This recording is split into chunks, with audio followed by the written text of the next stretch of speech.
Hello, you wonderful people, and welcome to another episode of Super-Fanta-Fi. This being a show where I talk about TV shows of the supernatural, fantasy, and/or science fictional genre. For today's episode, I'm going to talk about the latest episode of Nancy Drew. A lot of interesting things went down in this episode, so let's break it down. Well, first and foremost, we are dealing with the ramifications of Nancy recanting her testimony last episode, and now they're kind of blasting her in the newspaper and stuff like that. So basically the case she's working on today, she's working on because it's basically a ship had crashed, and it's something related to one of her dad's clients. So she's looking into it because also she feels responsible because her dad's name is getting dragged through the mud too because of her. So it's a situation where she wants to work on this particular case, and her and Gil was like, oh, I'm gonna take you out on a boat, we could do that, it'd be kind of our first date and stuff like that.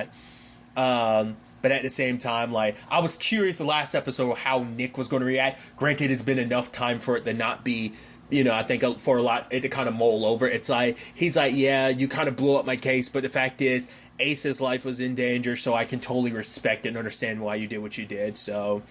But it is a situation of right, she received a gift from Celia, which was kind of hey, payment for, congrats, thanks for doing this for the family, thanks for doing this for me because I asked you to. And so Nick is immediately the Nancy I knew would immediately thrown that away because it's you're not all gun-ho about what you did, not just for your reputation, but also what that meant. Everett was able to just to walk away from all the terrible stuff he's done, especially considering we kind of have to start from scratch with the case that we're building against him. What he did on, to the boat, what he did to Tiffany, Tiffany doing everything that she can to try and expose himself. So, but the fact is that she's keeping it for Nick. It's that's kind of not what you would normally do. But it's it's just a hat. I'm not Nancy kind of doesn't read too much into it. There's also Ace and Amanda. Ace is still dealing with the whole Grant fallout. It's right, my dad's probably not going to talk about it because he's not really big into talking about his feelings. But it seems like Amanda's kind of the same way. She's oh yeah, a guy after my own heart, in a sense of when there's stuff serious stuff going down, she just wants to kind of let it bury it and just kind of blow past it. Obviously burying stuff is not the best solution. It just causes more issues later on, but Ace was just kind of taking Amanda's advice in this regard. But this episode definitely leans into what I thought, because I brought it up before, time and time again, I was kind of surprised, because I thought season 1 they were kind of hinting at maybe there would be an Ace and Nancy thing. It just seemed like they clicked, and then it seemed like that might be where they were going, but then Ace was kind of pissed at her for all that she did. But to be fair, Ace was the first person to call Nancy out on her BS, and it's that's what you want in someone. You want someone who will call you out when you're kind of doing things the wrong way and stuff like that. Granted, to be fair, everyone kind of calls her out, but Ace is the first person to kind of call her on her BS, yet he was kind of still the most compassionate about it in certain regards, that that's why I was kind of oh, maybe there's still something there. But then he gets with Amanda, she's gotten with Gil, then I'm oh, I guess that's not going to happen. But this episode kind of hints to it, at one point in time, it's it was Bess and George are oh, Ace and Amanda are a couple, and then Nancy makes a snide comment of she's competent, and they kind of look at each other they probably picked up on the fact is that there's something between Nancy and Ace, they're just not pushing it. Maybe that's what that's kind of alluding to, because even early on Nancy's oh yeah, things are moving fast between you and Amanda. It's he's yeah, I'm really into her, and it was it's just you can tell Nancy was a little jealous, because even at one point in time it's oh, when they were on the island, she got a little scared, and she grabbed Ace's hand, and Nancy's immediately looking at it. It's oh, there's some jealousy, it seems on both parts, because even later on it's Nancy's breaking to a safe, it's oh, I need another ear, and then Amanda's looking at them kind of vibing, and she's so have there ever been a thing between you and Nancy? And he's what? It's she's yeah, he's I don't know, it just seemed like a vibe. She's I'm not going to be mad if you guys did. I mean, she's foxy, and it's no, he's there's no vibe. It's just me and Nancy are just friends, and it's man, there's hints to there being more to that. Especially once again, it's oh, she made that deal with Celia because it's right, I couldn't let anything happen to you, and that was my big thing of did she do that just because you're friends, or is it because Nancy's secretly into you? It's they're secretly both into each other. Like I said, they kind of click. But I guess because neither one of them really has taken that step forward, considering relationship wise, well, things didn't work out between her and Nick, plus, well, her last boyfriend was murdered, Owen, so it's yeah, and well, I think it's also like Ace has been going through some stuff, all the supernatural stuff, plus like family stuff. His relationship with his dad's kind of been a complicated circumstances. Almost dying too, because let's not forget, like his last relationship was with Tiffany's sister, so Laura, right? So it's like that ended the way it did, and that was kind of complicated because that was kind of like a good for not good for him always relationship. So most recent relationships haven't been the best to like each of them respectively. So, and they're both kind of quickly jumping into relationships. What complicates it even more, it's like, oh, you're jumping into relationships with the twin sibling of like, oh, she's dating Gil, obviously, and he's dating Nancy's dating Gil, and he's dating Amanda. So it's interesting in that regard as well. But the main through line in this episode is Birdie, the girl that they found on the island. And at first it's like, oh, okay, so how have you been on this island? But then, like, when they bring her back, to get her checked out and stuff, because Amanda's checking out, because it's like, oh, like, I am an EMT and stuff like that. And it's like, there's just some shady stuff going around her. Like, the parakeet that, was it Ted ended up getting a parakeet from, Odette, but it ended up getting murdered later on, and it's like, oh, some weird stuff is happening around Birdie. Like, suddenly, like, Ember would start falling, and I love the whole thing of like, oh, we need to get out of the claw. It's like, yeah, let's head over to your place. I mean, to be fair, because Nick's like, yeah, my place is like, the place I'm renting is like, yeah, it's made out of brick, and then Bess is like, yeah, plus you won't have anyone there anyway. And he was like, wait, what? And she's like, oh, are you sensitive about that subject? It's like, it was kind of unnecessary for you to kind of throw that in there, that he has no tenants, so it's actually the perfect place because there's no one there. It's like, oh, that was just kind of like an unnecessary low blow. Part of me wonders, is that like her doing that subconsciously, not even realizing, just because of the whole like George and him thing, but also like the whole Odette and her thing, like maybe on some subconscious level that was kind of a dig against him in that regard. I might be reading too much into it, but I feel like these little snide comments like from certain characters, you're like, oh, that seems like a little bit of jealousy. Like I said, I could easily be reading too much into it, but it turns out this Ember comes from these people known as the Fire. What Birdie refers to as the Fire Souls. They're basically like a whole bunch of pirates who used to like show no mercy, no quarter, and basically destroy all of the enemies and people they would rob and stuff like that. Eventually, they were taken down, and their ghosts have lived on to kind of continue that trend. But it turns out they're actually the ones that saved Birdie. Her real name's Elizabeth, because like she was on a boat with her parents and they ended up dying at sea, and she was presumed dead. So like, the only person that's alive are like, I think it's like her grandparents and her uncle Frank, because I'm assuming Caroline's like her aunt, but it's like they never really went into that. Like, I think they said like it was like, yeah, your grandparents are still alive, plus you got your Uncle Frank. That's kind of what they were saying. So, like I said, I believe that's just like Frank's wife, Caroline. But at first, they're kind of suggesting like, oh, because these guys were pirates in the past, that they caused like issues in the past. They did terrible stuff that maybe, considering what happened to Elizabeth's parents' boat, it was on fire and everything, that they're responsible. So they perform a ritual to kind of seal them away. Because there have been fires around town, because they want to protect Birdie, so they're trying to like burn any place that she would feel safe, just so they can look after her again, because they've been looking after her for the past 5 years, making sure she's fed and all that and taken care of. But eventually Nancy and Ace, looking at the boat, because it doesn't make any sense, that they kind of end up ultimately piecing it together, like the ash from the Fire Souls is gray, but like the fire burn marks and stuff, ash for the boat, Elizabeth's family's boat, was black. And so sneaking into the marine mechanics and ended up looking into Frank's stuff, it turns out like, oh, he's the one responsible for it. He ended up killing his brother and his sister-in-law, and he's basically been trying to cover up. That's why he was asking about like, oh, so what has Elizabeth said about the fires? Like, I just don't know how to approach the subject. It's like you were trying to find out how much she knew, because you were wondering whether or not she knew about what your brother like had found out, because basically he'd been using the business to launder money, and he ended up creating a quote-unquote accident with the boat, murdering his brother to kind of, and he tried to cover it up and stuff like that.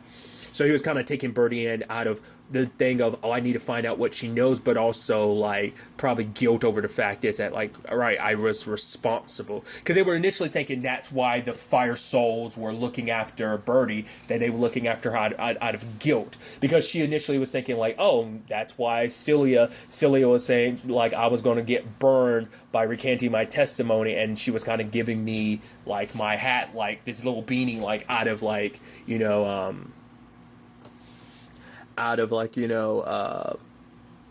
kind of a compensation to a certain extent, kind of like to alleviate the guilt a little bit. So, but the part of me was wondering, like, is that what Frank was kind of doing, like both for information, but also kind of alleviating guilt of like, yeah, I killed my brother and sister-in-law, I killed my niece's parents, so it's kind of my right to take their. And you like to believe there at least was some form of altruism in that. But obviously, it's more so. It's regardless of whether that was part of it or not, whether there was some sincerity in that. His main motive was trying to find out what information she did know, so it kind of like taints whatever altruism that he kind of had with it. And it was actually interesting because like initially Birdie was trying to run away and go back to the island, but for Nancy it's like you already have these memories of your parents now that you're back, because initially she could only remember like when she was in the water. She couldn't remember much before because her mind was trying to block the trauma.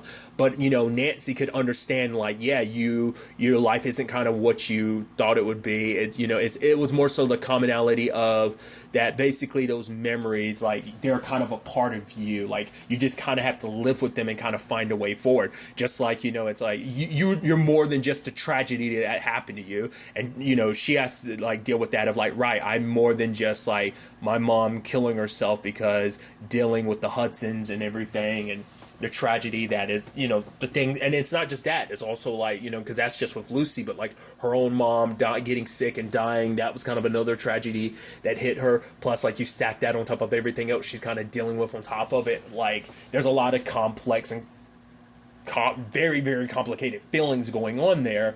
So, you know, it was like, you know, Nancy speaking from personal experience about kind of the tragedy, not letting it kind of define you, that you can find a way forward. You know, this is your home now, and you don't have to let like this tragic event kind of like define you. The fact is you can keep hold of those memories, but kind of find your way forward. Be there, you know, with your friends and enjoying like the 4th of July and stuff like that, you know, that you still have family here waiting for you. So Nancy was using her own personal experience to kind of help Birdie stick around, and Birdie kind of like says goodbye to the Fire Souls, because yeah, they might have done some bad in the past, but they are still the ones that took care of her for 5 years. So they'll go away now because like they'll realize that she's okay and she doesn't need them anymore. So when she does release them, they eventually fade away. So because yeah, they did some bad stuff, but like they kind of made up for it to a certain extent by taking her in.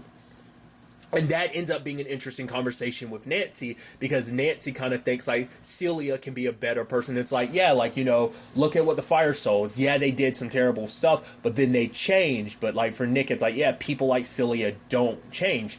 I think people can change. It's just a complicated thing of like, well, look at Ryan. Ryan's not, you know, but the argument could be like, well, Ryan was never the bad person like his mom and dad. But, you know, the argument could be, well, he kind of went along with a lot of stuff. So he's not as bad, but it's like Celia and Everett it's so ingrained in who they are. At very least Everett, like Nancy's not defending him, but Celia, she is. To me, what you have to think about is, yes, Celia has been a decent person, but that was when she had no memories of who she is. Your experiences shape you into your memories, and your experience shape you into who you are. She was actually a nice to Nancy and everything when she didn't have her memories a couple episodes back, but like now she's kind of going back to herself. She's kind of the manipulative person to get, like, the fact is that if she really cared for you, like, it's kind of like she would have helped you, considering like someone you cared about was in danger. That should have been enough. But the fact is that she did what she did, like kind of forced your hand.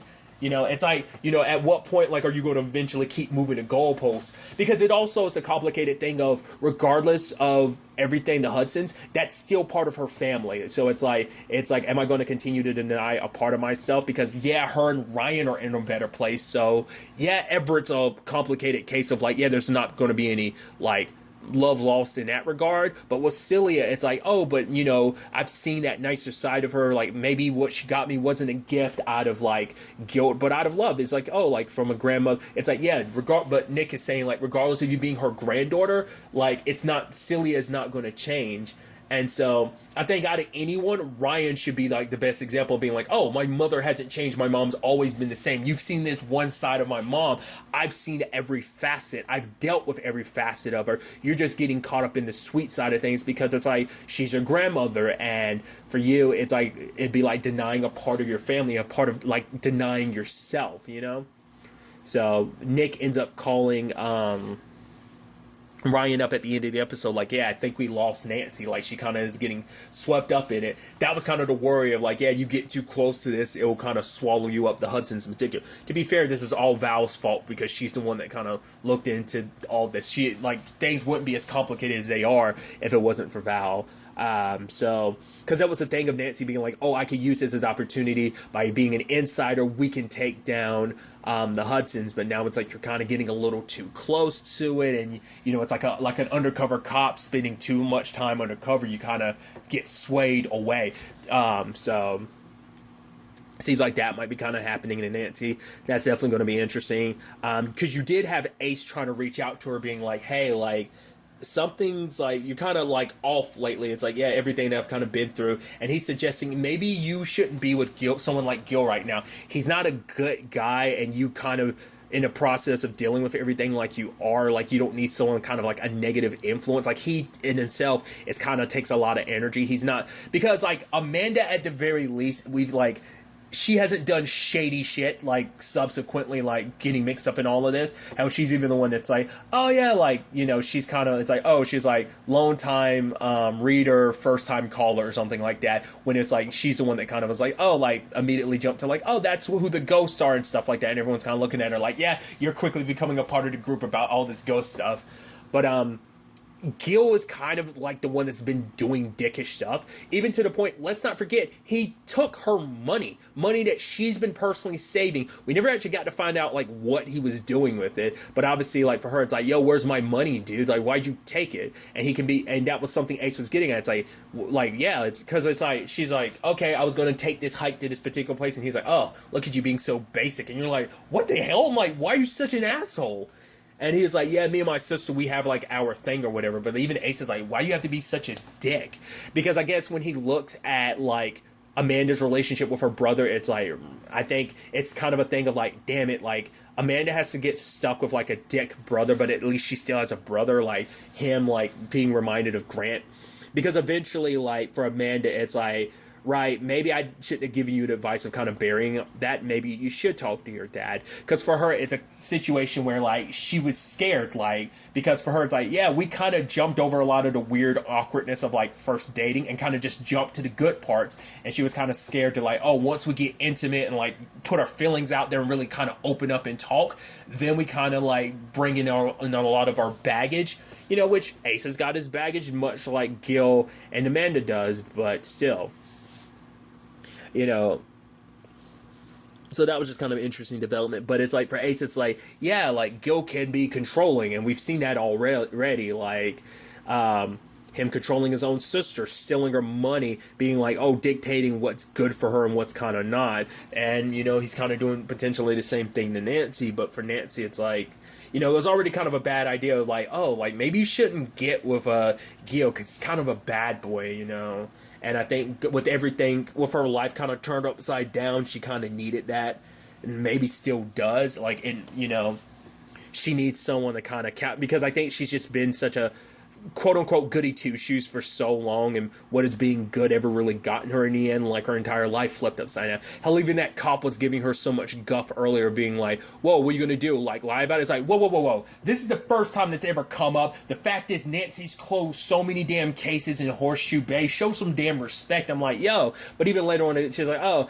I guess, like, you know, I had you pegged wrong, yada yada. It's like, no, she shouldn't have had to do that. Like, it's this one thing she recanted on. I mean, come on, like, why is no one else being like, well, it's the Hudsons, so they might have gotten Nancy. Like, why we aren't reporting on that? We're immediately like, oh, if she lied about this, what else has she lied about? It's like, come on, dude.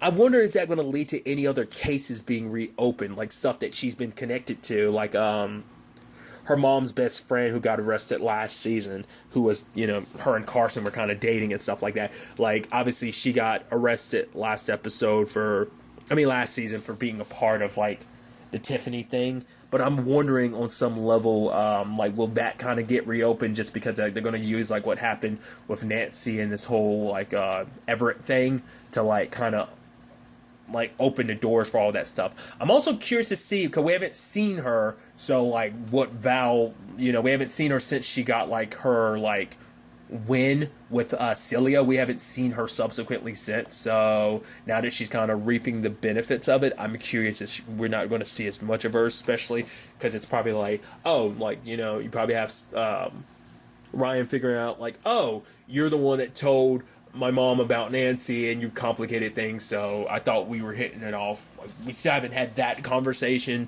so Val might be avoiding her. So, which, talking about avoidance, obviously, like, for George, she was getting upset with Odette because Odette's kind of rearranging everything. It's like, my life is my life. I'm not, like, it's not yours to just kind of come and, like, rearrange and do whatever you want to. So it's like, hey, I have this letter of Mary's. How would you like it if I made it disappear? Which, it's like, okay, don't do that. Yes, like, I've gotten rid of some of your, like, rags, your, like, hoodies and stuff like that. But this is different. This is, like, I didn't have much of a life. My life was kind of, shaped for me, and then it was ended, against my will, obviously. So, like, I never really got to live my life, and the fact is, Mary was the only person I could be myself with and just have, like, this part of my life that was just me and just mine alone. So it was like, right, it's like, Mary's her Nick, and it's like, George can understand that now, and she says, like, I never realized just, I've been so concerned about what you've kind of taken from my life, taken possession of me and stuff like that, that I haven't really taken time to really think, right, all that, you had to go through and what you lost, so kind of not looking at her as, like, the victim that she was of her circumstances, so them kind of being a little more like, okay, we'll kind of work things out. Bess still being weird about, well, because you had George telling Bess, yeah, don't tell Nick about the letters and stuff like that, because he already has issues with Odette, and that's just going to complicate things even more. So it's a thing of, like, Bess just being like, yeah, the letters, I'm writing, Odette's story, and we're going to put it, like, give it to, like, some historian or something like that. It's like, that was her way to kind of sway around it, because she doesn't want Nick to know, like, right, I'm super into the ghost that's possessing your girlfriend and my friend, but the whole thing is too, like, maybe Nick knows on some level, because he's like, right, the other stuff you don't want to talk about, he's like, maybe, I trust you to do the right thing. And it's like, oh, they just want to be friends, but then they're watching TV, and then, like, they touch while eating popcorn, and it's like, yeah, that's not going to go away. You're burying that, but it's still there, so that's going to be a complicated relationships all across the board. Like I said, there's definitely the Ace and Nancy thing, even to the point Ace was like, you're right, this is your life, who am I to kind of judge, like, who you're dating and stuff like that. Once again, like, Nancy's going a little dark side because of Gil, but also, like, because of the whole Hudson situation, so she's kind of being tempted by the dark side. Something dark side, something complete. Regardless, went on a bit of a tangent right there, but we also found out what Nick's planning on doing with the renting space, that basically he wants to use it as a place for, like, what was it, like, youths to kind of come and I think it's kind of built off a little bit of his circumstances of kind of giving, like, youths a place to kind of, like, be a place to call their own. I'm kind of, like, slipping on, like, what he was necessarily trying to build, but I think you could, like, extrapolate it kind of being pulled a little bit from his circumstances, that he's kind of wants to give, like, youths a place to kind of, like, kind of a place to kind of call their own and kind of probably, like, change course a little bit in their lives. So it's kind of interesting to know that, because he hadn't really decided, like, what he was planning on doing with the place. Once again, Bess was shading him a little bit by being like, yeah, like, the fact of the matter is you're alone in this place. Well, you're kind of alone by choice. He's like, well, yes, it's somewhat by choice, but it's also because I just haven't decided, like, what I want to do with these rented spaces, like, here, like, what I plan on doing with it. But now he has an idea, so there's that. A lot of interesting things brought up during this episode. A lot of stuff to kind of be considered as we keep going forward. So I'm interested to see where ultimately all this ends up taking us going forward into the next episode. But really, that's all I want to talk about. Till the next time we meet, be happy, be safe, live life to the fullest, and enjoy it. Good day and goodbye.